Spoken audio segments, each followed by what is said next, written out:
Halo semuanya, selamat hari yang indah. Hari ini saya, Iza Tamira, akan menjelaskan tentang ekonomi bab 8 dan kelas 9 untuk kelas 10.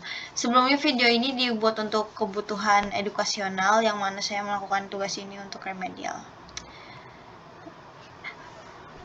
Bab 8 membahas tentang pertumbuhan dan pembangunan ekonomi. Kali ini saya akan membahas pertumbuhan terlebih dahulu.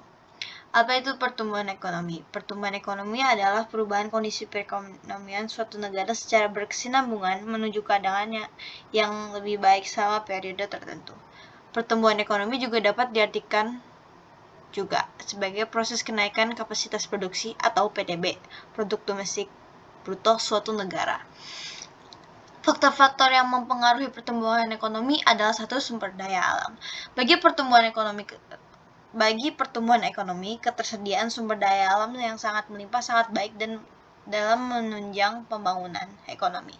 Sumber daya manusia berperan sangat penting dalam pertumbuhan ekonomi. Kemajuan teknologi. Perubahan dan kemajuan teknologi tidak hanya sebatas kemajuan mesin-mesin yang digunakan saja, melainkan juga perubahan metode produksi yang dapat menambah output produksi. Kedua, teori pertumbuhan ekonomi. Pertama, teori klasik. 4 faktor yang memenuhi pertumbuhan ekonomi adalah jumlah penduduk, ketersediaan barang-barang modal, luas tanah dan kekayaan alam, dan penerapan teknologi. Teori pertama dibacakan oleh Adam Smith. Disebutkan oleh Adam Smith. Perekonomian akan tumbuh dan berkembang jika ada pertambahan penduduk yang memperluas pasar dan mendorong spesialisasi. Teori kedua oleh David Ricardo. Pertumbuhan penduduk yang semakin besar akan menghasilkan tenaga kerja yang banyak, sehingga upah menurun dan perekonomian menjadi stagnan. Stagnan dalam artian begitu-begitu saja, tidak merugi, tidak untung. Teori ketiga oleh Robert Malthus, pertumbuhan produk yang besar akan menyebabkan krisis pangan sehingga akan terjadi kelangkaan makanan. Teori kedua adalah teori neoklasik. Teori ini melihat dari segi penawaran yang menilai pertumbuhan ekonomi tergantung kepada perkembangan faktor-faktor produksi. Teori pertama datang dari Harrod dan Domar. Perlu adanya pembentukan modal atau investasi untuk mencapai pertumbuhan ekonomi yang teguh atau steady growth. Semakin banyak modal, maka produksi barang dan jasa juga semakin banyak. Teori kedua oleh Schumpeter. Pertumbuhan ekonomi sangat ditentukan oleh kemampuan kewirausahaan, entrepreneurship. Ya, teknologi ini menekankan pada inovasi yang dilakukan oleh para pengusaha. Teori ketiga dibacakan oleh Robert Solow. Dalam jangka panjang, tingkat tabungan dapat menentukan modal dalam proses produksi. Artinya, semakin tinggi tingkat tabungan, semakin tinggi pula modal dan output yang dihasilkan. Teori ketiga adalah teori pertumbuhan ekonomi oleh Rostow. Menurut Rostow, dalam pertumbuhan ekonomi suatu negara akan mengalami tahapan-tahapan berikut. Pertama, perekonomian tradisional. Ekonomi didominasi sektor pertanian. 2. Ekonomi transisi pre-takeoff. Terjadi perubahan struktur tenaga kerja dan pertanian industri. 3. Perekonomian lepas landas atau take-off. Ketika hambatan dalam struktur sosial dan politik dapat perekonomian menuju kedewasaan, drive to maturity. Serikat buruh dan dagang semakin maju. 5. Perekonomian dengan tingkat konsumsi yang tinggi, high mass consumption.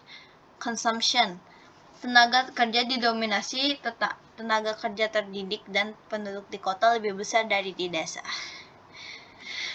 Berikut pertumbuhan rumusnya. PDBT dikurang PDBT negatif 1 per PDBT 1 tahun sebelumnya dikali 100%. Kedua, pembangunan ekonomi. Apa itu pembangunan ekonomi? Menurut Michael P. Todaro, sebagai proses multidimensi yang melibatkan perubahan besar dalam struktur sosial, sikap populer, dan lembaga rasional percepatan pertumbuhan ekonomi, pengurangan kesenjangan, dan pemberantasan kemiskinan absolut. Menurut Profesor Dennis Goulart, 3 inti pembangunan yang membuat hidup lebih baik. 1. Rezeki kehidupan, harga diri, dan kebebasan dari perbudakan. Menurut Profesor Dudley Sears, suatu ekonomi yang dikatakan berhasil apabila pendapatan per kapita masyarakat meningkat, tingkat pengangguran berkurang, dan kesenjangan antara kaya dan miskin mengecil. Berdasarkan definisi beberapa hal di atas, dapat disimpulkan bahwa pembangunan ekonomi adalah proses kenaikan pendapatan total dan pendapatan per kapita dengan memperhitungkan penambahan produk dan disertai dengan perubahan fundamental dalam struktur perekonomian dan pemerataan pendapatan produk di suatu negara. Perbedaan pertumbuhan dan pembangunan ekonomi adalah sebagai berikut. Faktor-faktor yang memengaruhi pembangunan ekonomi. 1. Sumber daya alam. Sumber daya alam dapat mempermudah usaha untuk membangun perekonomian suatu negara. 2. Sistem sosial dan sikap masyarakat. Masyarakat yang memiliki tingkat keamanan dan ketentraman serta keterbukaan dalam kehidupan bermasyarakat akan menciptakan sebuah stabilitas, sehingga investor memiliki kepercayaan untuk menanamkan modalnya di negara tersebut. 3. Kepemilikan barang, modal, dan teknologi. Barang-barang modal yang meliputi berbagai jenis barang yang digunakan untuk memproduksi output, barang dan jasa, misalnya mesin-mesin pabrik. 4. Tenaga kerja. Penambahan tenaga kerja atau SDM yang berkualitas memungkinkan suatu negara menambah jumlah produksi sehingga berpengaruh pada pertumbuhan ekonomi. Indikator keberhasilan pembangunan ekonomi. 1. Indikator moneter. Indikator ini berkaitan dengan tingkat pendapatan dan kesejahteraan masyarakat.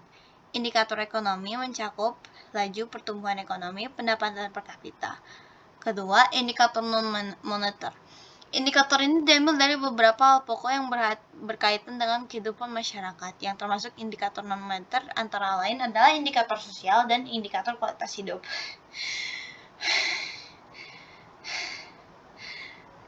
Ketiga, indeks pembangunan manusia atau IPM. Indeks ini dibentuk 3 dimensi dasar, yakni umur panjang dan hidup sehat, pengetahuan, serta standar hidup layak berdasarkan pendapatan per kapita, angka harapan hidup, dan durasi lamanya sekolah. Masalah ekonomi di negara berkembang. Ketergantungan pada sektor pertanian, rendahnya tingkat produktivitas, ketergantungan yang besar dan kerentanan dalam hubungan internasional, pasar dan informasi yang tidak sempurna, tingginya tingkat pengangguran, rendahnya tingkat kehidupan, tingginya pertambahan produk. Visi Pembangunan Nasional tahun 2005 sampai 2025 untuk membangun Indonesia yang mandiri, maju, adil, dan makmur. Misi pembangunan Indonesia mewujudkan masyarakat berakhlak mulia, bermoral, beretika, berbudaya, dan beradab berdasarkan falsafah Pancasila. Masyarakat demokratis berlandaskan hukum. Indonesia aman, damai, dan bersatu, dan sebagainya. 3. Pendapatan nasional. Pendapatan nasional merupakan seluruh pendapatan yang diterima seluruh anggota masyarakat atau seluruh rumah tangga keluarga dalam suatu negara dengan kurun waktu tertentu, biasanya dalam waktu 1 tahun. Selain pengertian di atas, pendapatan nasional juga dapat didefinisikan melalui 3 pendekatan berikut.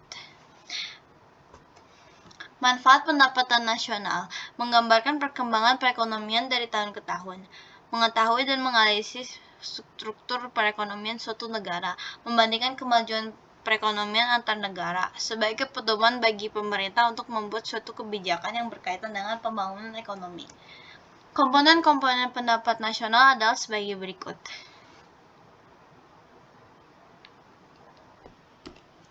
Metode perhitungan pendapatan nasional adalah sebagai berikut. Konsep yang berhubungan dengan pendapatan nasional. 1. Gross Domestic Product atau GDP atau PDB. Jumlah produk berupa barang dan jasa yang dihasilkan oleh unit-unit produksi dalam batas wilayah suatu negara domestik selama 1 tahun, termasuk hasil produksi barang dan jasa yang dihasilkan oleh perusahaan orang asing yang beroperasi di wilayah negara yang bersangkutan. Rumus GDP adalah sebagai berikut. 2. Gross National Product atau GNP. Produk nasional bruto adalah jumlah produk barang dan jasa suatu negara dalam 1 tahun, yang meliputi barang dan jasa yang dihasilkan oleh seluruh warga negara nasional. baik yang berada di dalam negeri maupun di luar negeri. Dalam pengertian ini, barang dan jasa yang dihasilkan oleh perusahaan asing yang berada di dalam negeri tidak diperhitungkan. 3. Net National Product atau NNP atau PNN. Nilai pasar barang dan jasa yang dihasilkan dalam 1 tahun. Konsep pendapatan nasional yang dilihat hanya dari laba yang diperoleh. NNP sama dengan GNP dikurang penyusutan. 4. Net National Income NNI atau pendapatan nasional neto. Pendapatan nasional berdasarkan jumlah balas jasa yang diterima oleh masyarakat sebagai pemilik faktor produksi. Berikut adalah rumusnya. 5. Personal Income PI atau pendapat perseorangan. Seluruh pendapatan yang benar-benar diterima oleh masyarakat setelah dikurangi dengan laba yang ditahan, iuran asuransi, iuran jaminan sosial, dan ditambah dengan pembayaran pindah transfer atau transfer payment. Rumusnya adalah sebagai berikut. 6. Disposable income atau DI atau pendapatan disposable. Pendapatan pribadi atau perorangan dikurangi oleh pajak yang harus dibayar oleh para penerima pendapatan. Dengan kata lain, pendapatan disposable adalah pendapat yang dapat digunakan oleh penerimanya untuk membeli barang-barang dan jasa yang mereka inginkan. Pendapatan per kapita adalah pendapatan rata-rata penduduk suatu negara. Dikutip dari buku Ekonomi Pembangunan, Hakim 2010. Rumus pendapatan per kapita adalah produk domestik bruto dibagi jumlah penduduk. Pengklasifikasi negara berdasarkan pendapatan per kapita adalah sebagai berikut. Terima kasih. Wassalamualaikum warahmatullahi wabarakatuh. Saya Amir dari kelas 10 IS 3.